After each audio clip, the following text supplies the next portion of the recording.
Good evening, I'm Eric Wilson. And I'm Jerica Valtierra.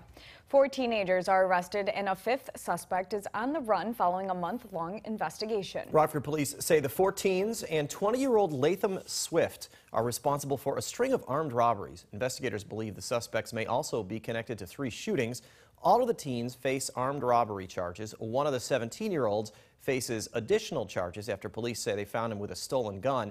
Police are still searching for Swift. He is also charged with armed robbery. The recent roundup of juveniles provokes action by police officers. I spoke with leaders at the Rockford Police Department who say taking extra measures to involve the families of the teens committing crimes could go a long way.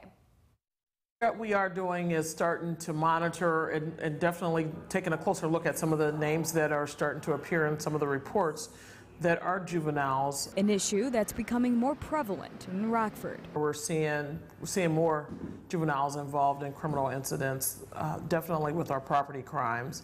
There have been an increase, and we are starting to see some upticks in some other areas as well. To combat the issue, the Rockford Police Department is actively working to change those statistics by engaging in conversations with the offenders. District commanders are taking the lead in regards to assigning officers to go out and have a conversation with the juveniles as well as their parents. Assistant Deputy Chief Carla Rudd adds officers are there to facilitate a connection between the juveniles and their families, whether it's social or educational services and even employment. We're working with some of our partners, some of our community partners in regards to finding out what exactly the kids may be lacking or what the parents may need to help get better control of the juveniles. She says the approach could get to the root of the issue with the young offenders, which oftentimes is because help is needed at home. And I tell you what, we were met with a bit of a surprise because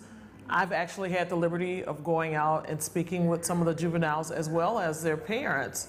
And I can tell you from the parents that I've had contact with, they were relieved and very thankful.